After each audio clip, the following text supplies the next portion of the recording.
looking at that black and white bird. I think it's in Sightings in the book you wrote about birds. It's right up there in that tree, but just, this is a place to kind of breathe in the spirit of Sam. He was both ethereal and able to use vocabulary that was beyond most of our comprehension, let alone concepts that were beyond us. And yet he was so rooted, and this was his rooted place. In the memorial that Lee Rush did online with a bunch of people from around the country. Let's see, somebody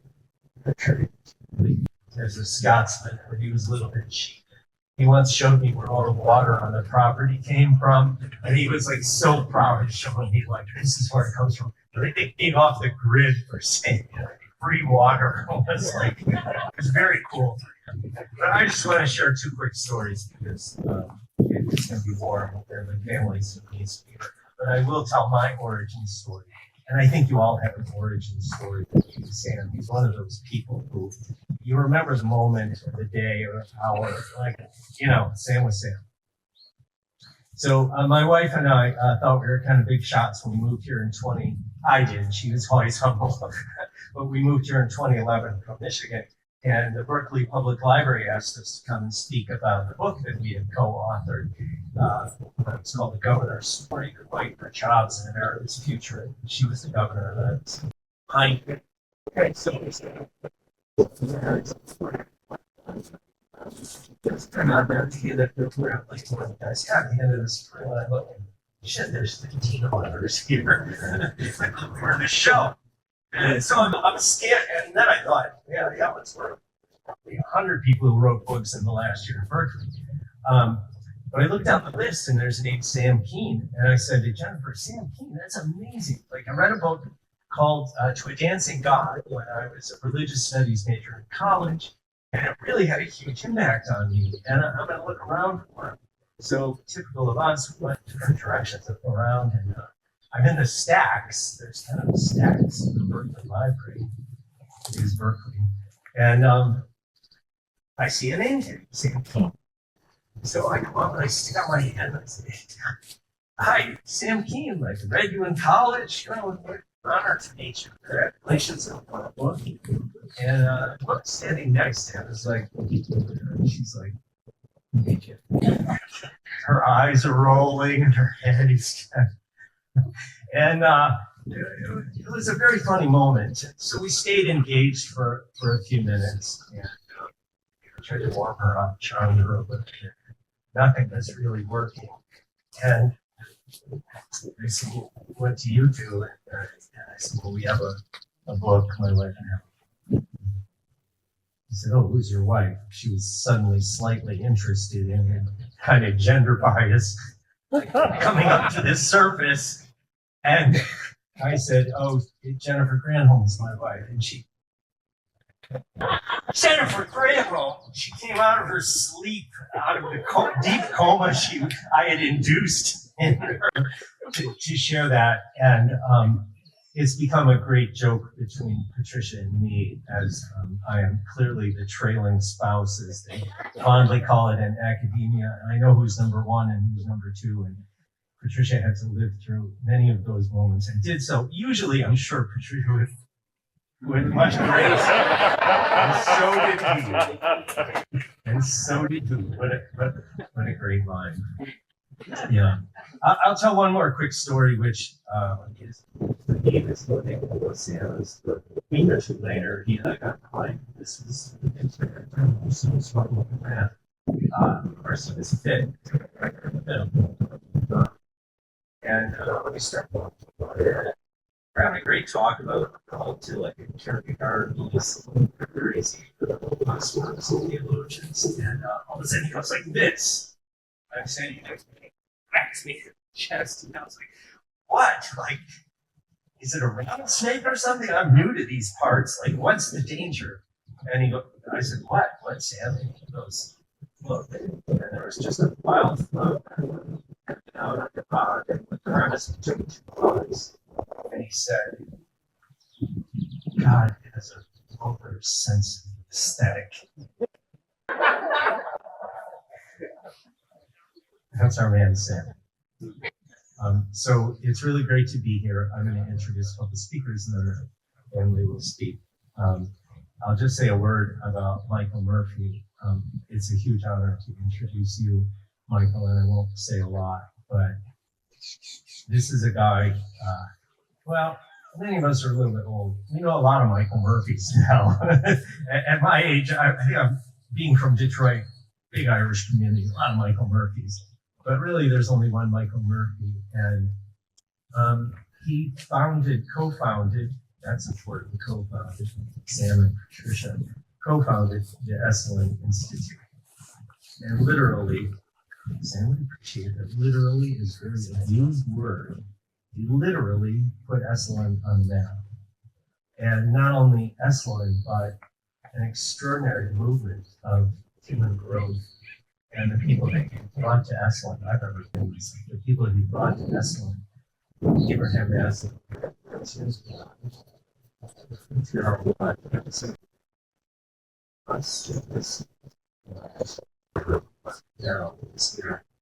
and probably others have taught there. And then he brought a great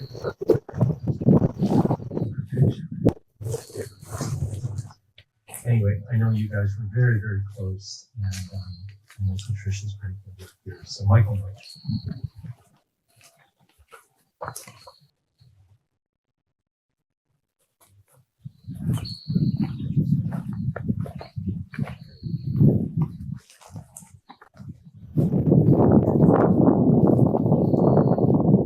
Thank you, Dan. Yes. That's a good one. It's been a while. Nice to see Sam. It's amazing. Wow. Thank you, Patricia. Sam and I have known each other because he's still with us. Right here, I believe, more than we might acknowledge. But we've known each other for more than half a century. So it's my excuse for being here. This is a great privilege. Our friendship was a blessing from the beginning. I have an origin story, Dan, and I'd like to start there. He and I met at Esalen in the late 1960s. We had started in 1962. I had not read his books, but I had read about him in Time magazine cover story that announced that God was dead. I don't know if you remember that story. But it described a group of young philosophers who were exploring the passing away of the ancient religious traditions, giving way to new paradigms. So that's what we intended to do, thought we were doing. And much of the time we were actually coherent about it. It was, there were a lot of proclamations. And we had a powerful confirmation in what was going on around us at the time. And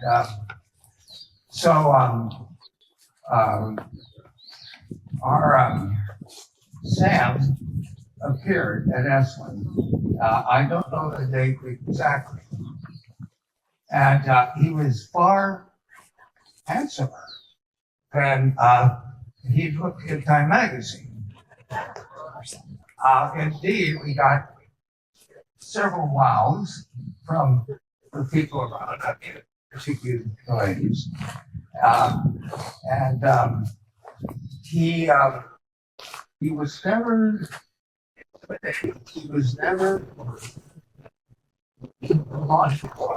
never did. But somehow, we know each other instinctively. We're all have an animal sense of who's the smartest one around. And it started to get out that he had 4 very Um, like it, but I have to say that right away, when he was challenged, as he was, it was an instinctive challenge that I had to feel sorry for the challengers. I really did, and it was done so graciously. He anyway he had announced to us that he was getting tired of academia. This was much on his mind.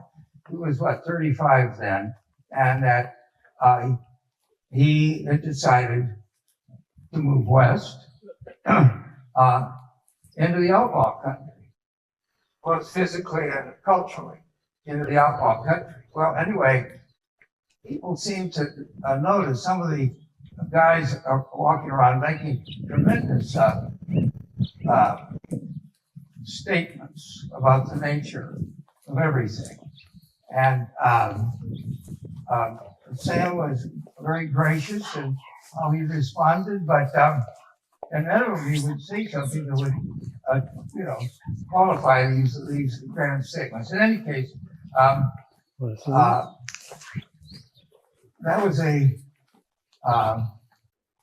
meeting really to remember always. And by the end of the day, we all knew we had a friend for life. I felt that very deeply.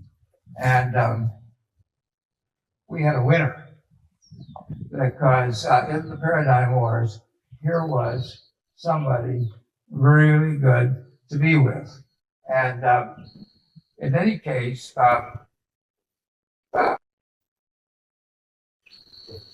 it's been a tremendous friendship ever since. What we anticipated then was true.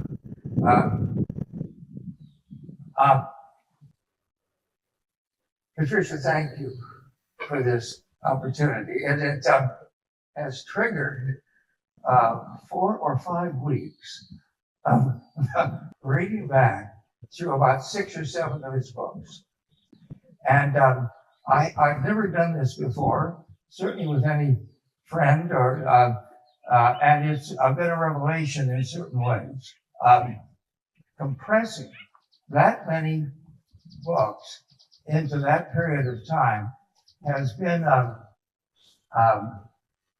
very interesting, and has offered it's brought up some new insights about Sam himself. For example, the different voices that have appeared in his books is quite amazing. He was, and I have enough of this in myself, something of a multiple personality. And his style. This book, Sightings, which is dedicated to you, is a classic. This will live on and on and on. This is a lesson in not only good writing, great writing. Every little image in this, it's not only that for clarity, but resonance. And but it's very different book than Hymns to an Unseen God, which is filled with prescriptions. I mean, it's as if he set out to set the tables right. It was about as far from this as you can imagine. But both of them are going to live on, both of those books. And many of his works. To try to go through, I'm not up for the job, but his many interviews in Psychology Today, there were dozens. And he was, for our, whatever you want to call it, our movement, nobody knows what to call it. It's, the human potential movement, the New Age movement, the spiritual but not religious movement. Now I've heard a latest one is I hate to say it, Make America Great Again. There's red MAGA. Now have you heard of the announcement of blue MAGA? Blue MAGA. All right. Trying to, anyway, I won't go there. This is a, well, let's call it a, we're going to, yeah. And this, when historians ever get a handle on it, are going to naturally that Sam and Mary,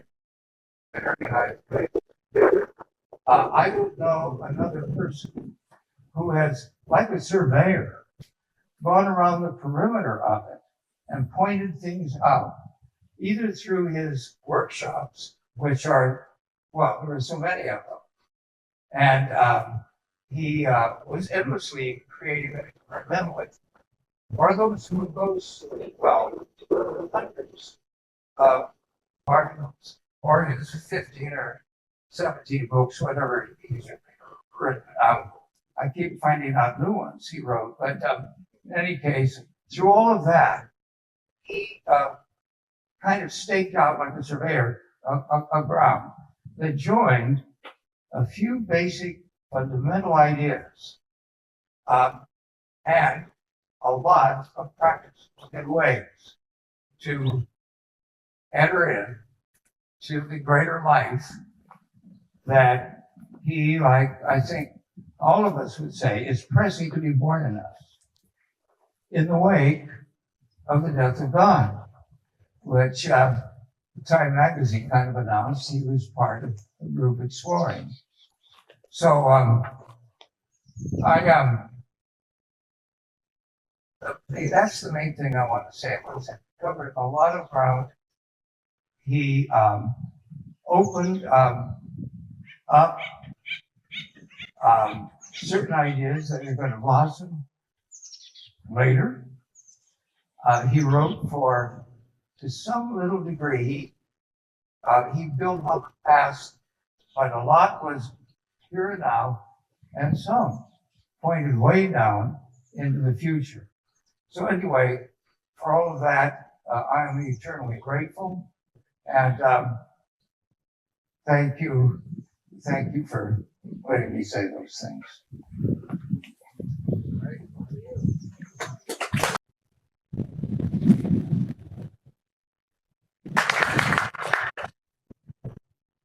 Jeannie Schultz is going to speak with us now. Pretty remarkable person. I love the fact that she learned to fly, and the sky was sort of the limit in a literal sense for her. She flew in the Powder Puff Derby with women across the country who had been certified as pilots. And Michael was saying that Sam was like a surveyor and put stakes in the ground. And I thought, like, that combination of stakes in the ground and flying would be a great place to introduce Jeannie's the widow of Charles Schultz, the cartoonist, and has built and kept alive the Charles Schultz Museum for cartoons and research in San Luis.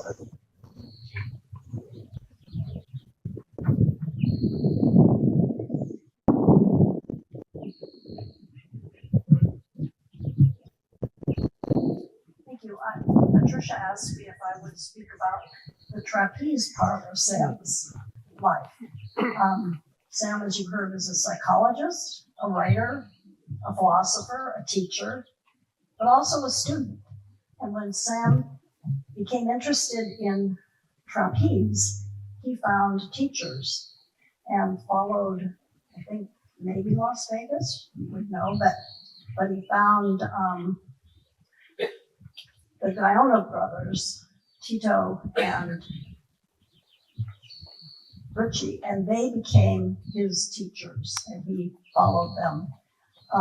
When I first met Sam, he was a cowboy. I saw him on his horse over there at the parking lot, and I gathered that the horse was a Peruvian Paso maybe, that had this very tricky gait. but I never saw a horse perform. But Sam earned the respect of the Gallagher brothers, and then he met Tony Steele, who later on, in 10 years or 15 years after the trapeze was going on, Tony came out and lived here for a while, and he and Sam were like two teenagers playing on the trapeze. It was just really fun to see them. Sam's love with trapeze was actually teaching, not teaching trapeze, but teaching spiritual and emotional values that related to trapeze. He talked about facing your fear and letting go and trusting. And he loved having teenagers come up. I think they came up from maybe the boys' club, the Boy Scouts. I don't know where they all came from, but they came sponsored by somebody, and they would do a 2-hour session on the trapeze. So then they would talk about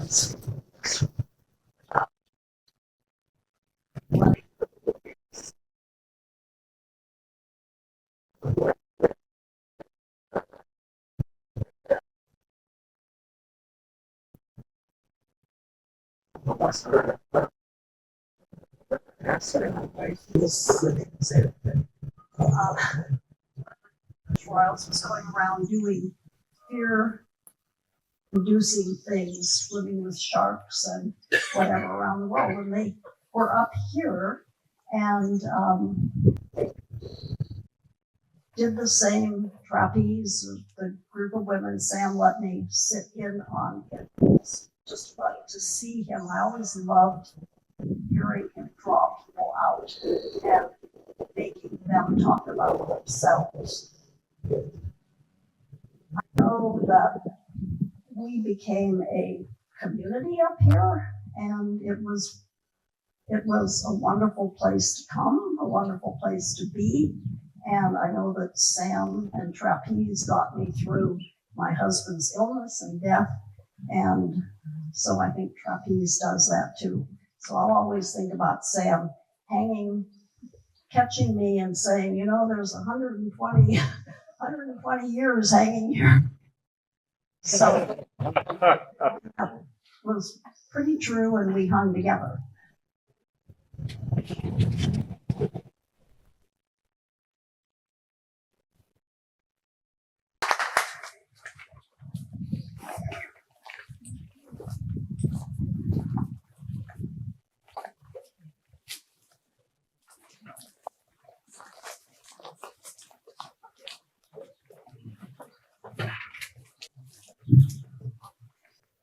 While the rest of the family choir comes up, I just want to say a couple words about why we're singing Abide with Me today.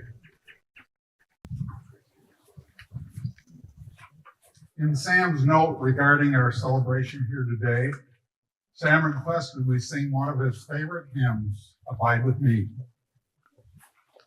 During Sam's last few days in Kailua, Oahu, many of this group, family and friends, gathered around Sam's bed nightly and sang for help.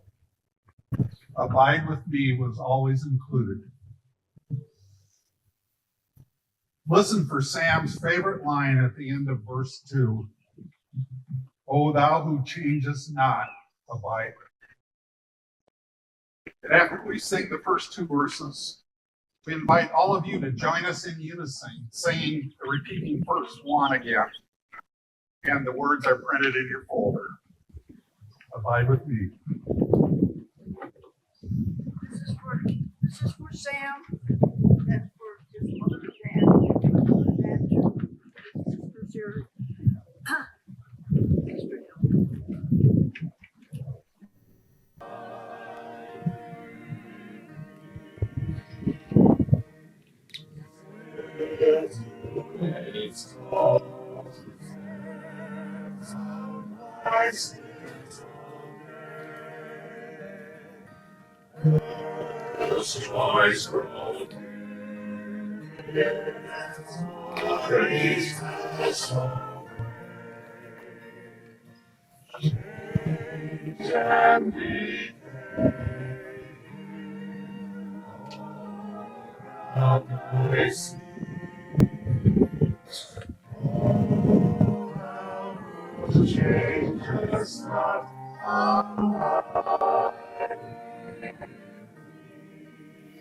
Please join us.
Being here today, to me, I know it's just one of the greatest days of my life.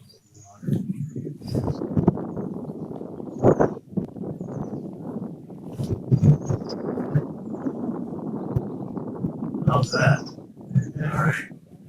What I said is this would be one of the greatest days of my life to be here to honor Sam. And thank you, Patricia, for inviting me. It's good to see you again. Jesse, Sam. Today, I was asking this to share some words from Jersey. So if you knew Sam Keen, I guarantee you probably knew Bill Jersey. They were friends for almost a half a century.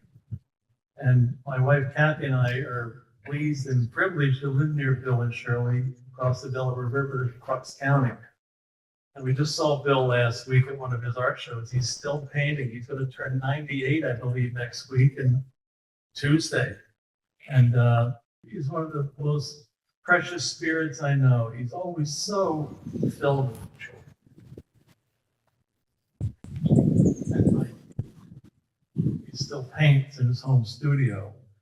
So when I saw Bill last week, I said once more, I said, what do you want me to share today? And he just said, it's so hard to sum up in a few minutes or a short time about how much I love Sam Keen. Where do I start? But share this story, he told me. He goes, years ago, I don't know what year it was, I asked Shirley, she thought maybe it was in the 70s, late 70s. He said, I called Sam one day and I said, we should meet. So we did, but when we got together, the first thing Sam said to me, he goes, you know, I usually get paid for these interviews, and I'll give you 10 minutes for free. And after 10 minutes passed, Bill said, he's turned to Sam and said, I guess that's it.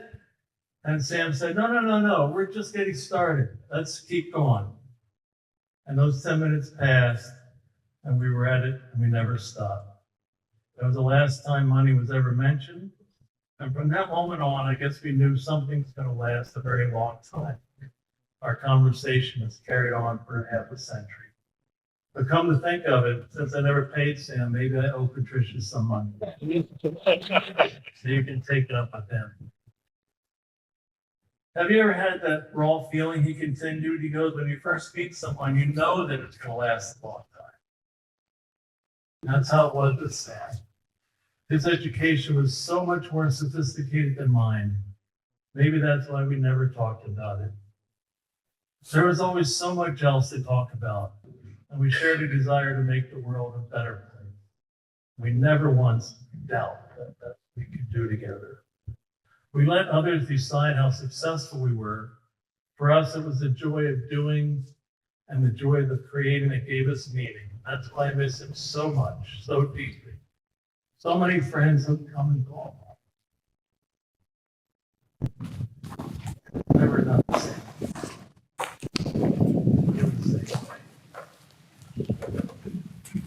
I sit here and wonder, how did I get here today? How did I come here? It's pretty easy. I just fell in love with Sam Keen.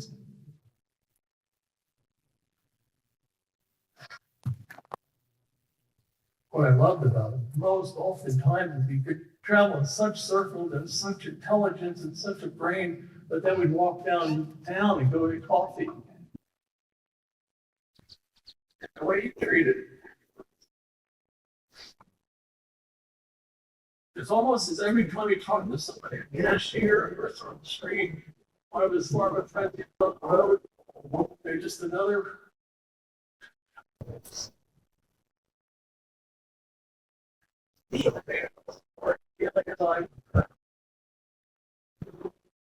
just one last month minute about Bill Jersey. So he is here today. And you get inside, you can see many of his paintings. He's artist. Painting. No, painting. Yes, a painting of the story. I think just those things that that's painting. So that's from Bill. And I know Bill is going to hopefully see this and know that his presence here. For me personally, I just have two short stories. I guess I figured out I have a story too about Sam Keene. And, but I have a last story. The last time I saw Sam was in February. I got the film here in town. Sam was featured in it, so I came out to see them. But the last time I saw Sam was right here on the farm a few weeks before he passed. And during one of the chats, he brought up this, he always talked about this walking. He always talked about this stick. He said, I still have that stick you gave me. He said, I always carry with me. I think that one day if I'm out here and I see a mountain lion, I'll be protected. I'm very grateful for Life Kathy telling me to bring this thing here what I did 30 years ago when I just met him. I took my wood burning tool and I carved in here to Sam Keene, a walker, a father, a seeker, a mentor. I don't know, I just was so scared to come up. And I said to my wife, I said, I'm not going to do it. My goodness, I hardly know him. And Kathy said, you get up there and you give that stick back.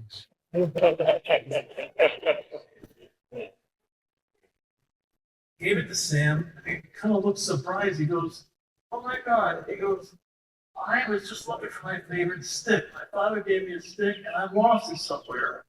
And here's a stick that comes into my life. And I go, wow, okay.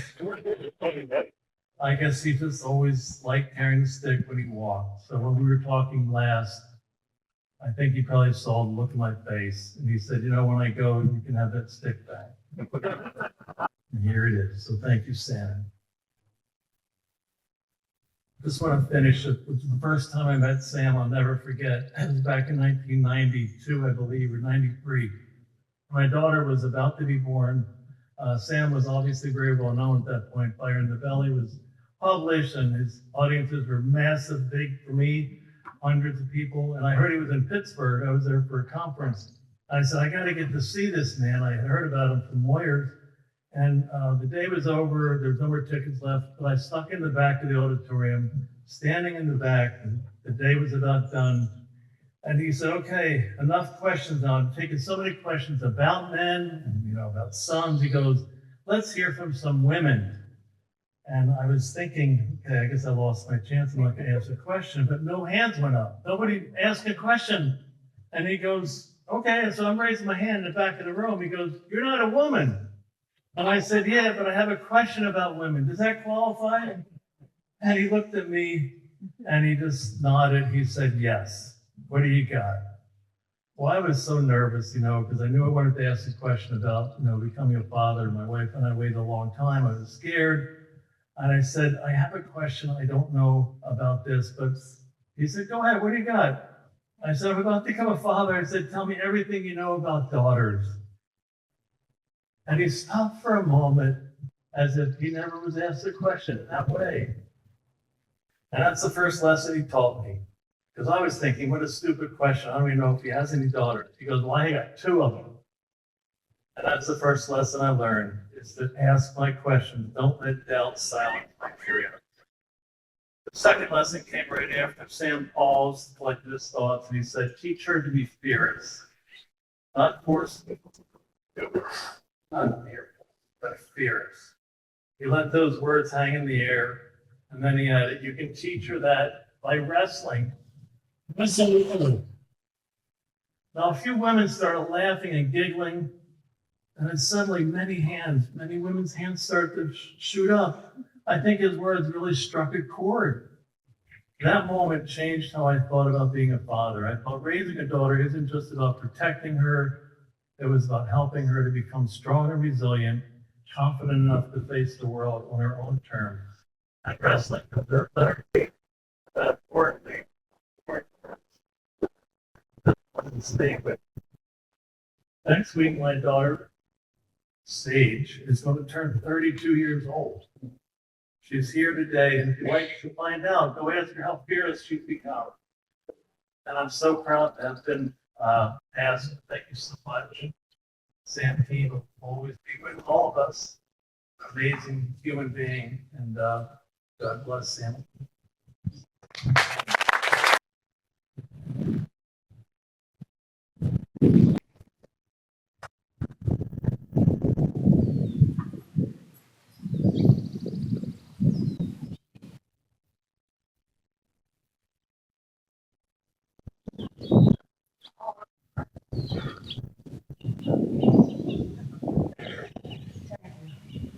I don't know about.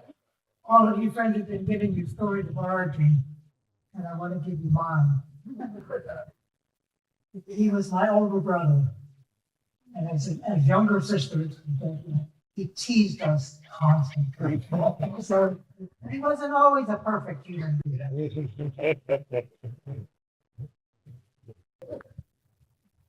Sam's favorite song was Psalm 139. This is one for years that he had discussed, talked about with Howard Thurman, who was his mentor and who was a fellow mystic. Many, you probably know Thurman died many years ago. So many years later, Sam revised his Psalm 139 the way he wanted it to be very personal. And he revised it to reflect how he might approach the divine or the beloved.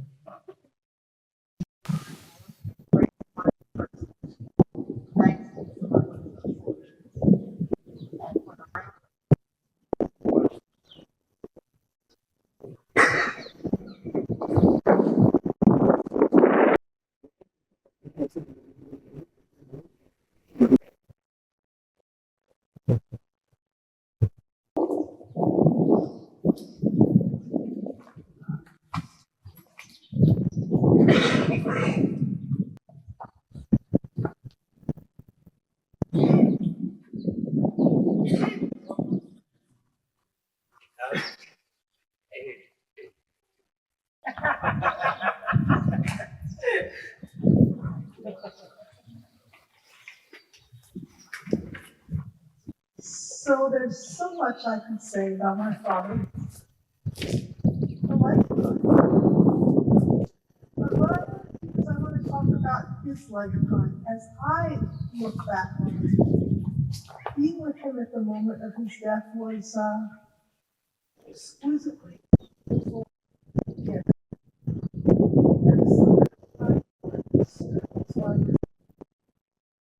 But watching him as a child, how driven he was by his vocation, by that which he came here to offer and to give.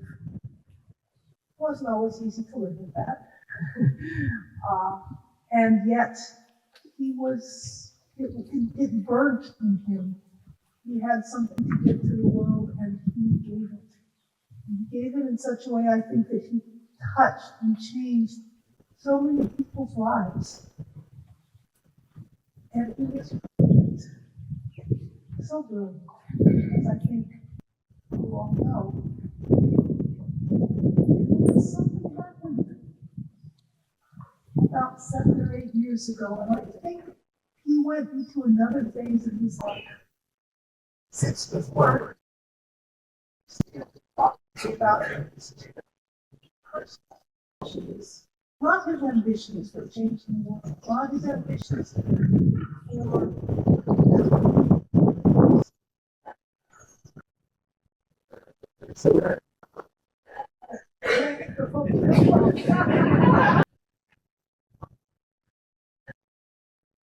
but really his desires for his own personal self, which many times I think got left in the dust of his intense burning vocation. And those desires were to surrender completely to love and to die well. I mean, I was 18 years old and was talking about this. I'm going, huh? But he did. And I saw him in these last years. It was as if he had to leave that brilliant mind of his to the side just a little to truly surrender to love. And he did truly surrender to love. And he could do this because he had some love for which I am forever grateful. I believe our whole family knows it is. Trisha was constant love throughout those years. To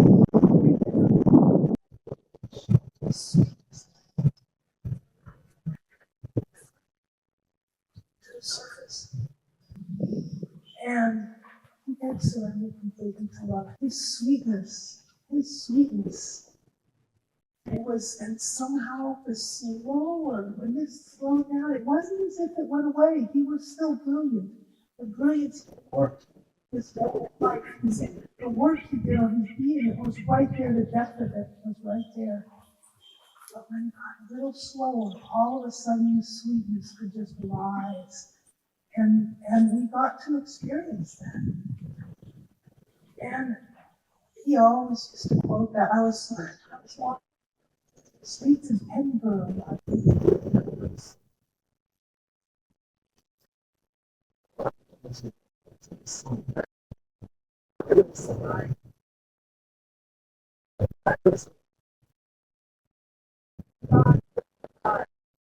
So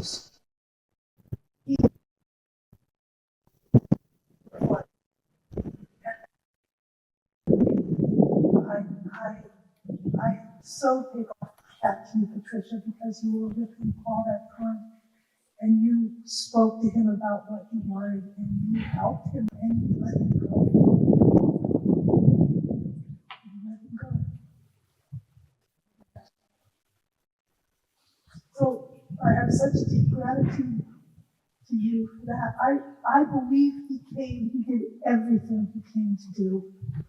He did his work, he fulfilled his vocation, he set the world on fire, and he learned to surrender completely to love, and he surrendered to death with a sweetness that was description.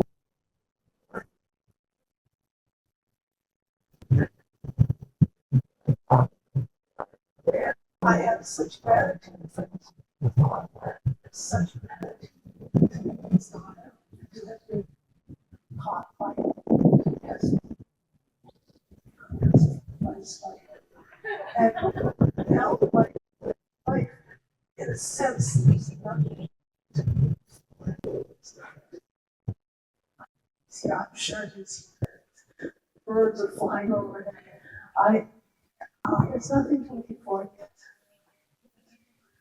I leave. So thank you all. Thank you all for being part of his life.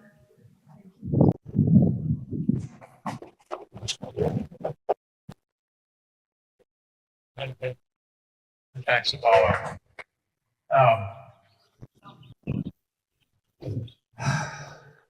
So my dad was a complicated man. And from the time I was a boy and even yourself. I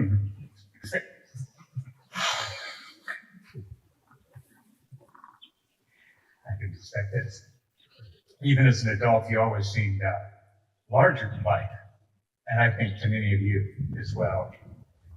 He was like a Greek hero. You know, he had these host of noble virtues and a handful of truly spectacular faults.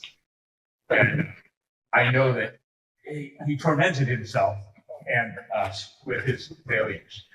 And I think that he always was terrified of damnation, but skeptical of redemption. All of his struggles with religion and manhood and his family and his women, present company excluded, are all pretty well documented in his public works. I'm going to take a minute to share with you some of the perhaps lesser known parts of his life. As already mentioned once, he was cheap.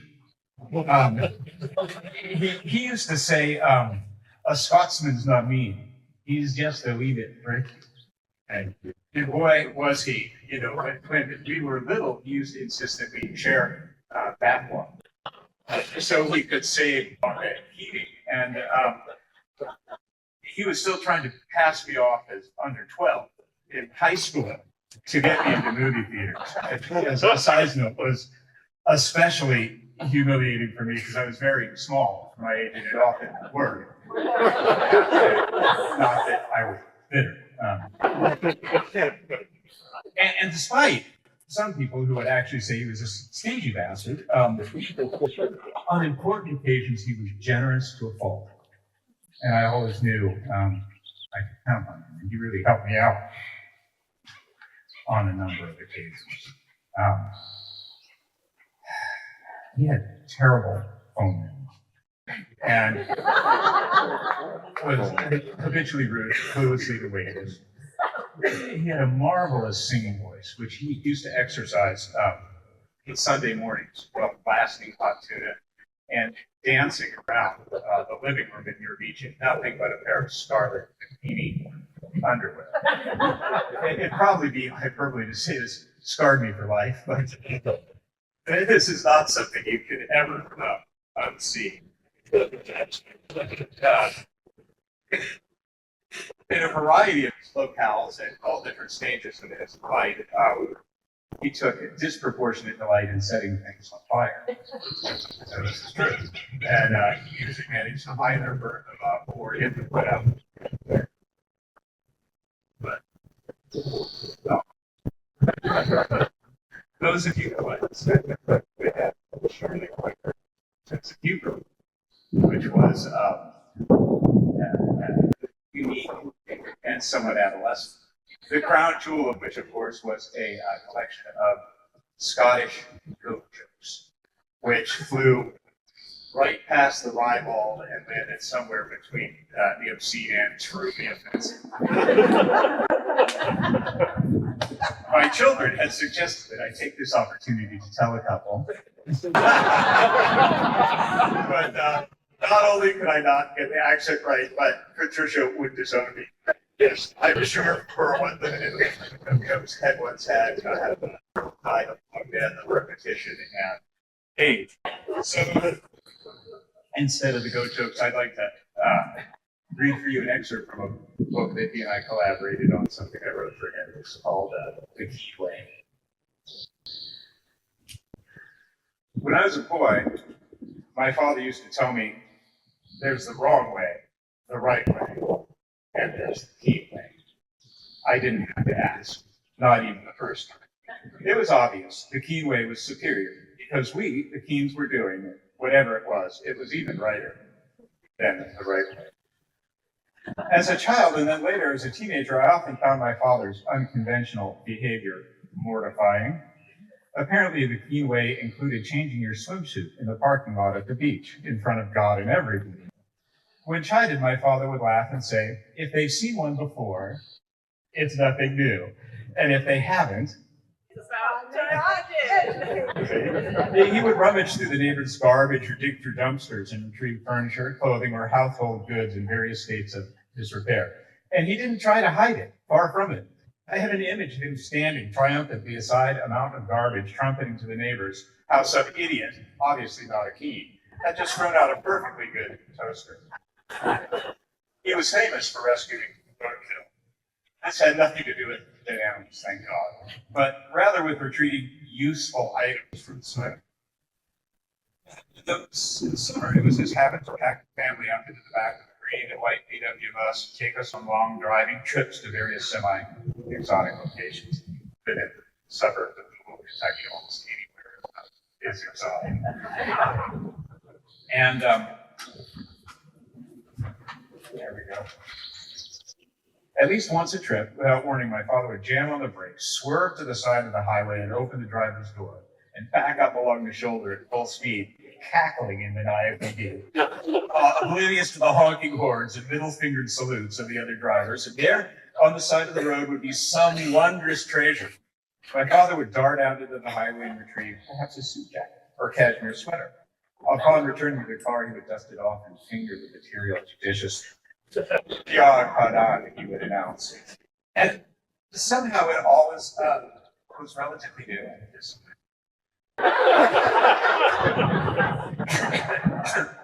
His acuity for road build appeared at times almost virgin-natural. Once when he rode by Prescott, Arizona, in the Southern California, beginning of the 50s. This seemed to border on hubris, even for a man who was well documented. And at the time I was 12, pissed off about the divorce, and not inclined to forgive his foibles. So as the miles wore on and no peacock appeared, I mocked him without mercy. But he took it in stride, and damn, if after 2 days of travel, not 10 miles from our destination, he lets out a war cry of triumph, slows the car to a stop, and goes running back along the median, and when he returns, the cocky bastard is holding, you guessed it, the navy pea coat, brand new, and with a double row of shiny buttons down the front. The key way was not to find, however, to expose yourself to parking lots of a simple acquisition of questionable items by dubious means. Later in life, it included things like stealing crystals from a chandelier in the lobby of a mafia-owned hotel in San Francisco, stowing away on a cruise ship to see if you could do it, and smuggling hash out of Turkey. This must have been just for fun, because as far as I know, he never even smoked it.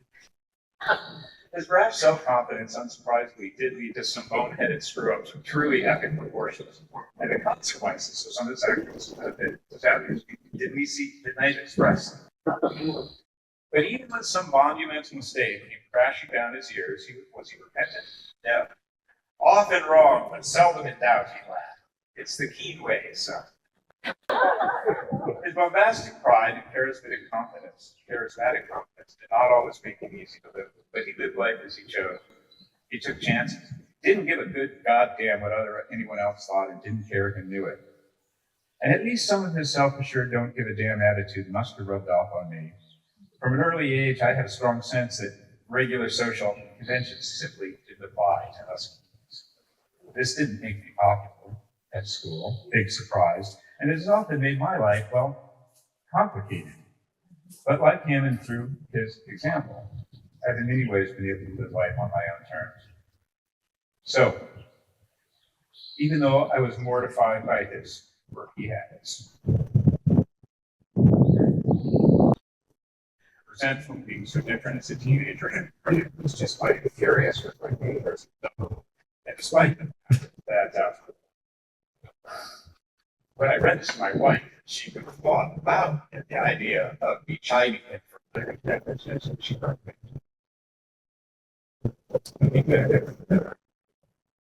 And I suppose this is my own expression for key way. My father was a complicated man, and we had so much help. Privacy.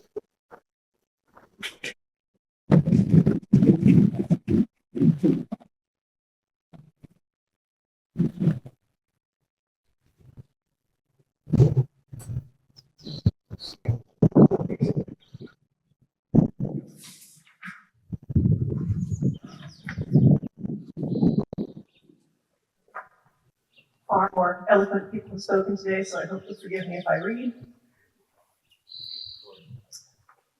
To the world, Sam Keen will be remembered as a great philosopher, teacher, and mystic, and perhaps most notably as a father to modern Penn's movement. He was, of course, all these things before. Most most valuable lessons he taught and memories I cherish are him as dad. At nearly 50, he had already raised 2 children and was well on the Olympic journey when I arrived. When I was a young child, he would often recount his many adventures by way of bedtime stories, with regular topics including his adventures in the woods, explored as a child with birds and foxes for friends, working on the railroad as a young man as he grew up across country, his Model A Ford, and treasure hunting sunken ships as a sea diver. And each story was always mingled with a bit of magic, a life lesson. While he was often mysterious and sometimes aloof, he always found time for regular bouts of daddy-daughter wrestling. I would giggle with glee and joy at getting to clobber this strong man that I referred to fondly as Daddy Lion. Little did I know, he was setting the path for me to also be brave and bold, was encouraging me to explore, which was the right answer, but also the expectation that I would find my own way. As a kid, I've been running through these hills on my own. I was an avid tree and rock climber, but his rule was always, if you can get up it, you have to get down it on your own.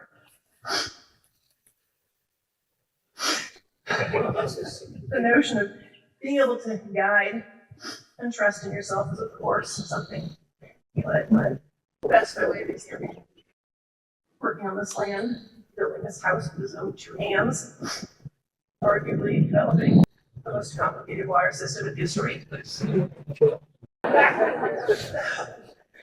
He rode endurance horse races through these hills. He led trips to Bhutan, and of course, to the trapeze at 16. For all his accomplishments, he always went uncanny luck. So it's a charm on the side. He thought his way in and out of anything. Speeding tickets, epic garage sale fines. He always knew just how and when to wield all these powers. And on the flip side, he also knew when not to take things too seriously. When I was a teenager, he felt that it was duty to begin the day singing and dancing and prancing around. Clearly something from my older siblings' lessons. But some was afraid to get hurt. Perhaps maybe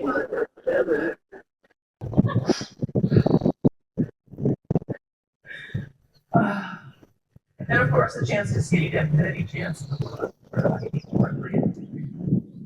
Each time triggering great embarrassment on my part and glee on his. Of course, he had faults big and small. He was perhaps the worst backseat driver. And a horrible loser when it came to games. Often cheating at Old Maid with a tender daughter's age of 6 or 7. But even when things didn't go his way, they somehow did, as though fate was lending him a personal hand. At one point, he developed a bone spur in his foot that put a damper on his very physical prowess. It required surgery to be remedied. Wouldn't you know it, days before that operation, he was stepped on by one of our horses and miraculously healed. And as some may recall, was even the right assumption was on his way with the functions. He lived life on his own terms, to the absolute fullest, leaving me and reminding me to live bravely, but drive with caution. Be confident and follow your passions, without concern for what others might think, and with a little luck, your journey may be filled with joy and adventure. Love you, Dad.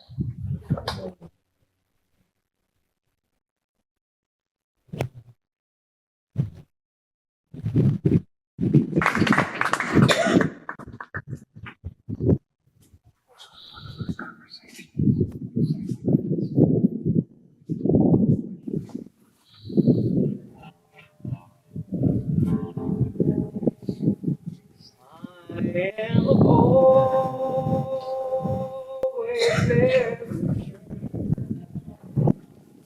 traveling through.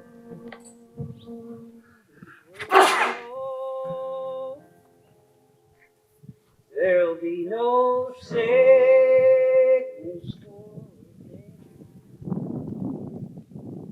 That bright land to the child. I'm going there to see my father. He's living. I'm just going over the ocean. I'm just going over.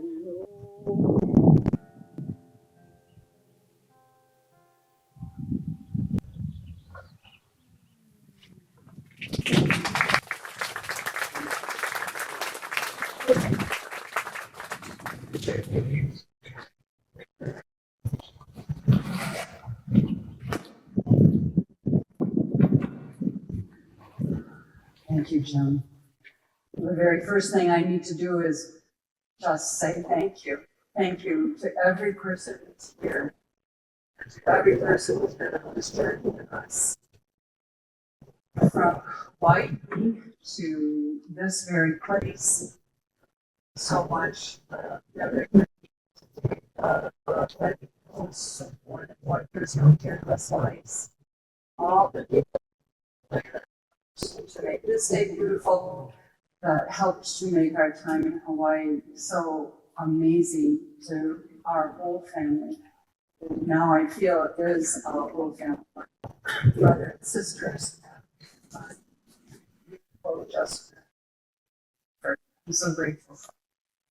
And to Jasmine, I'm so grateful for all of you. I'm so glad we're on this journey together and more to this place. You know, Sam wrote and spoke most often about life as a mythical or sacred journey, and we've all said it.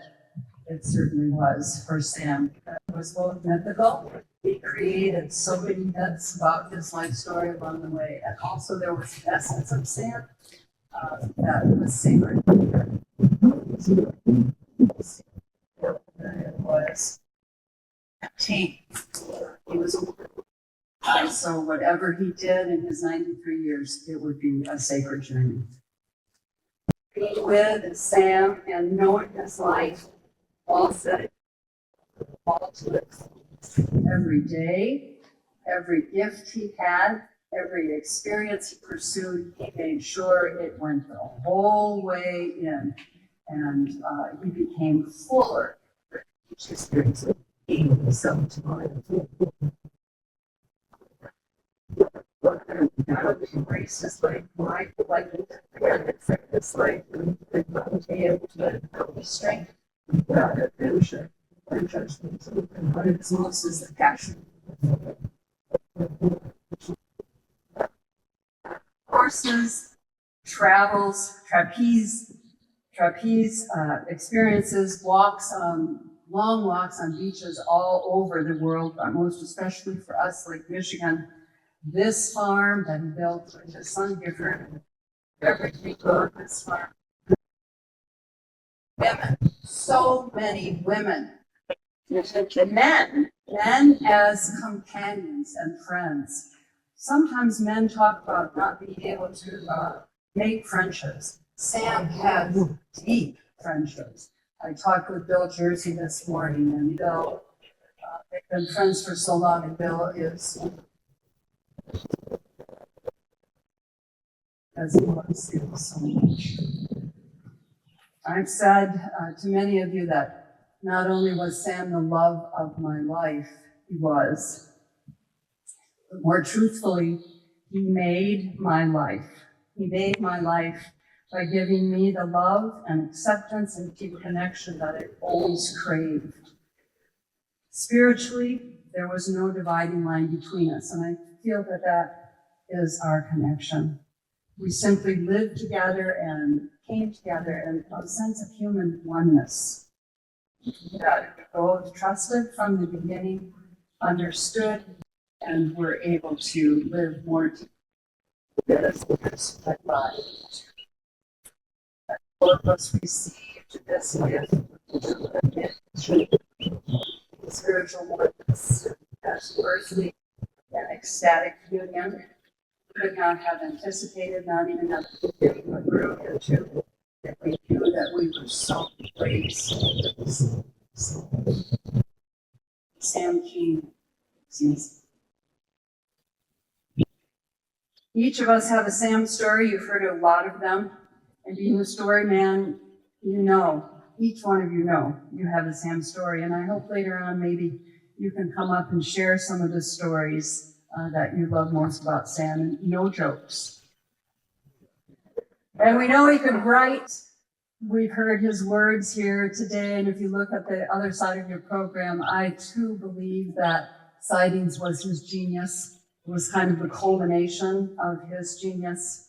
But what I loved so much that Sam did right is that he invested in his own thoughts. He went deeper and deeper and deeper into his own thoughts, somewhat fearlessly.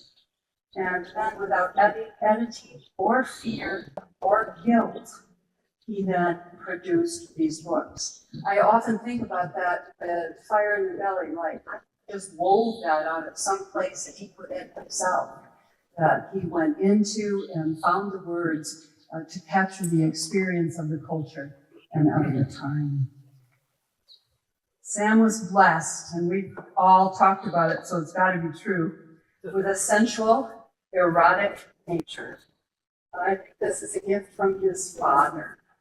He had a love for crazy clothes, for wild fabric that he wanted to hold and cradle and kiss, colors, glitter, flow. He used to say to me, stop wearing those kind of minister clothes, because you get something a little more diaphanous. So, here we are today for Sam.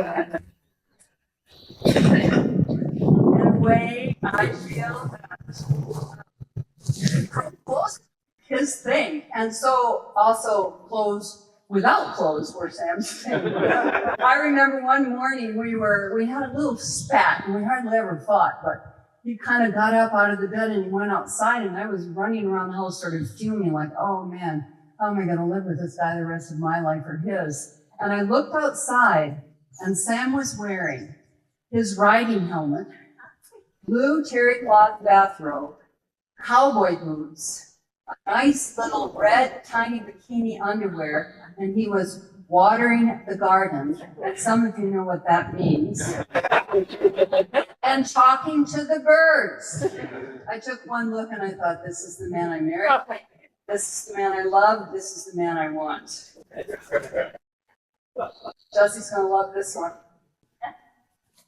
Into his 90s, probably even this year, Sam would say to me, where's my tiny black Speedo? And I couldn't tell him, but he would ask and ask and ask. And finally, I'm going to tell you where it is. I wanted to save him the embarrassment of wearing it. It's in my lingerie drawer at the bottom. I made sure he would never find that bathing suit. It would be way too embarrassing for him and for me. There's a beautiful shell that Becky has put flowers in up at the house, and I hope that you'll all go up and see it. Sam's dad put that shell in the front of his car and drove all the way back east to bring that shell home to the family. And Sam drove it back out here, and it's been in front of our house ever since. Just want you to be able to see the beauty of that shell. Sam every morning would come out and put water in it and make sure that the ravens had time to swim and enjoy it. And we've even seen a few turkeys out there as well, getting their morning water.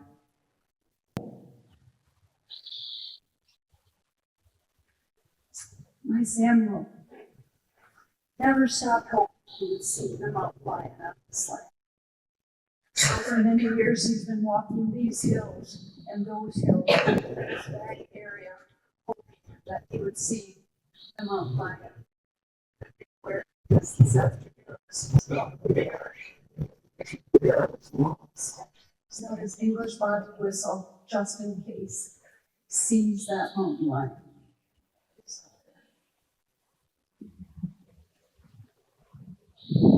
I want to talk just for a moment. I want to say to those three children. Gifford, you are so brilliant. You are so articulate. You are so beautiful. In you, I see your father's intelligence, and I see the keen way. Rael, you, I see your father's love for wild clothes, because you are the one. You're kind of toned down today, but you are the I see your wild desire for freedom and an open life, and I see his inner deep call to a vocational life. I think those are the gifts that your father gave you. And Jesse, in you I see a depth and a quiet and a patience and a knowing heart accepts, embraces the unknown. That you are the mystic, and that you carry your father's unknowing heart. I have so much gratitude for the three of you and for your families and for our being here today. An apology for wonder, Sam wrote the dedication to his own father, whom he adored. And 60 years on, Gifford, could you stand for a minute and just show folks the bell? This bell and that ring are James Alvin Keynes, and they're passed down. These are Sam's words about his father, and I think they fit for him. There was in him a resonance of harmonies at which music hints and for which faith strives. He lived with a growing ability to deepen the covenant of friendship, to admire simplicity and dedication, to accept limits and disappointments without resentment, to forgive the unacceptable and to trust the unknown, to love without grasping, to be grateful always for the gift of life. Like your father, so the son.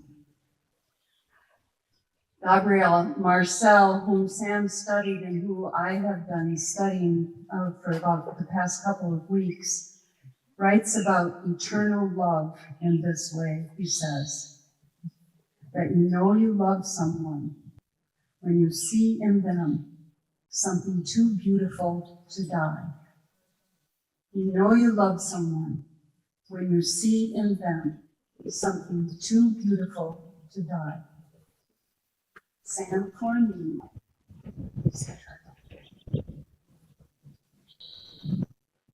Our favorite movie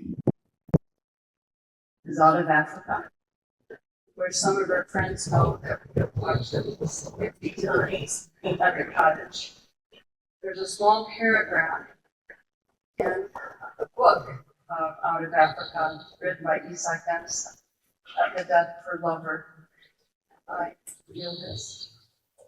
She wrote of him. It was then, as I had thought, at the sound of his name even, truth was revealed.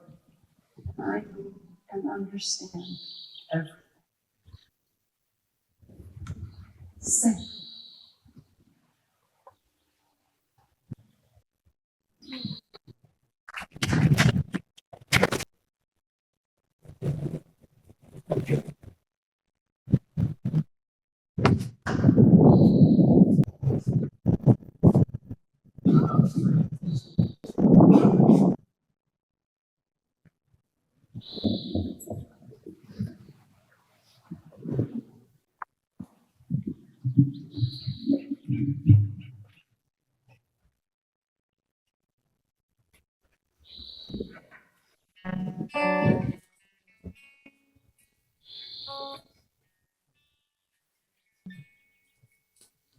There are places I will live, all alone.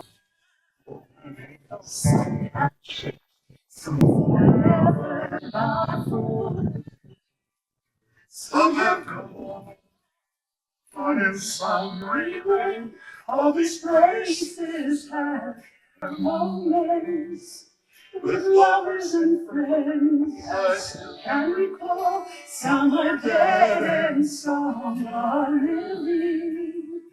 In my life, I love them all.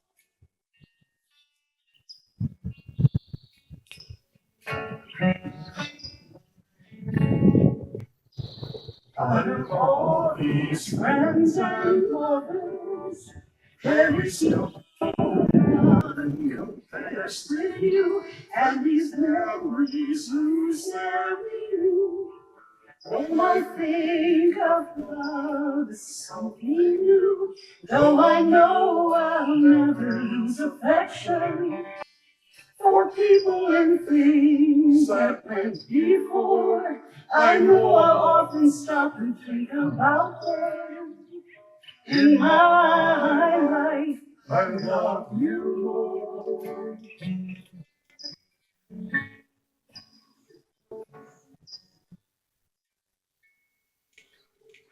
Though I know I'll never lose affection for people and things that ways before. I know I'll often stop and think about them.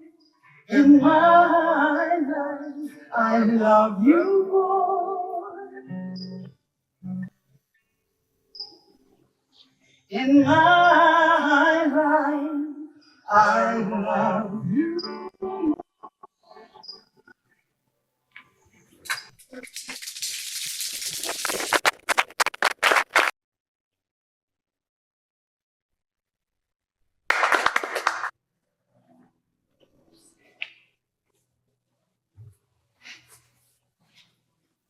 Just before we close, tea and cookies in the house, bathrooms in and out, books that Stan wanted to take that he had written, and a guest book family.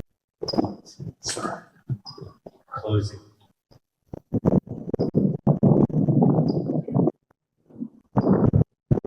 Hi, everyone. I think I'm Sam's newest friend.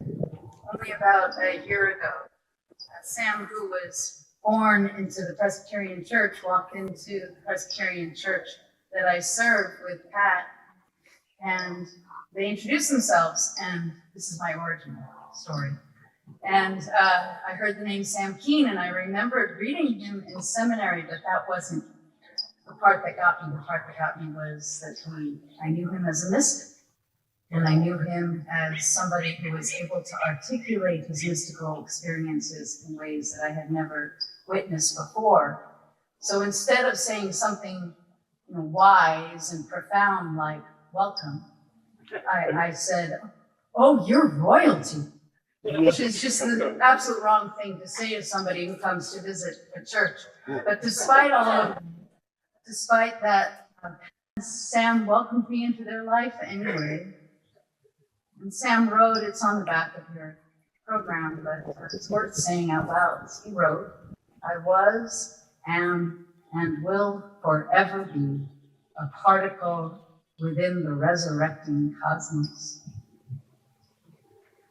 Some people live a full life, but they go too soon, and other people live a long time. Sam did both. And Sam lived a full and long life, and this final chapter lived fully in love with you, Patricia. Incidentally, that same day that I met them, I told a friend, she Googled both of them, and she said, "I don't know who he is, but she."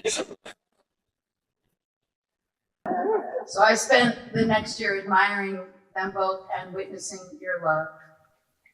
Pat, you and Sam were, are, and will forever be particles together within a resurrecting cosmos. Your love was blessed under these trees and is eternally held in every place and every time. For Sam, all sickness and sorrow and even the experience of death is complete.